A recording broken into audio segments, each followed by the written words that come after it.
Olá, meus amigos e amigas, aqui é o professor Nivas e hoje vamos falar de futebol. Mas antes deixe seu like e seu comentário, inscreva-se no nosso canal, ok? Bom, o futebol brasileiro possui inúmeros ídolos e heróis negros, porém, ainda assim, são constantes os casos de racismo explícito ou estruturais observados no futebol. Bom, o principal marco na história, a inserção do negro no futebol brasileiro, completa 100 anos em 2023, com o primeiro título carioca do Vasco da Gama. Isso mesmo, o gigante da colina. Naquela época, as competições ocorriam majoritariamente em âmbito estadual, devido à inviabilidade de transporte, de locomoção, né, e as questões financeiras que eram bem restritas. E como o país era muito extenso, né, territorialmente, isso ficava inviável. Logo no começo do século XX, a Ponte Preta e o Bangu tiveram jogadores negros em seus elencos, porém enfrentaram grande resistência por parte principalmente das autoridades e autoridades esportivas. 2 décadas depois, a história dos negros no futebol brasileiro começou a mudar. Em 1923, o Vasco ainda não fazia parte dos principais times do Rio de Janeiro, que tinham elencos, né, majoritariamente formados por jogadores brancos da Zona Sul carioca.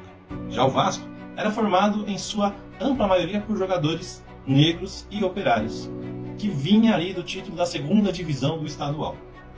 Com jogadores estigmatizados, que conciliavam o futebol com o trabalho fora das 4 linhas, o Vasco foi campeão carioca pela primeira vez, em 1923.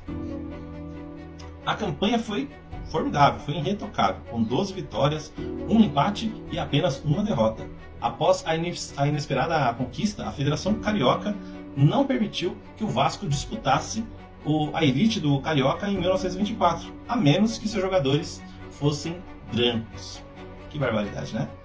Mas o Vasco deu uma resposta histórica, em uma carta onde ele afirmava que não ia abrir mão dos seus jogadores. Dessa forma, a equipe ficou conhecida como Camisas Negras, um nome que se tornou histórico e de enorme simbolismo na luta contra o racismo. Dessa forma, a edição de 1924 foi dividida em 2 organizações. Uma com os times tradicionais, vencida pelo Fluminense, e a outra com as demais equipes, onde o Vasco foi campeão.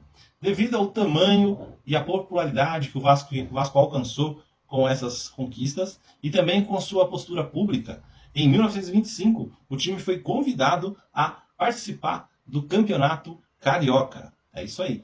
E eles ficaram em 3º lugar, com 29 pontos, apenas 2 pontos a menos que o campeão Flamengo daquele ano. A partir de então, o Vasco se tornou um dos principais times do país e os negros começaram a ter mais abertura nos principais times, embora a luta antirracismo ainda necessita de muito empenho, mesmo 100 anos depois. Então, a gente tem acompanhado, né, os enrolados casos, não só no Brasil, mas também no mundo, né, de racismo e perseguição aos jogadores negros. Pessoal, vou deixando aqui um forte abraço para vocês, deixe o seu comentário e até um próximo vídeo. Bye, bye!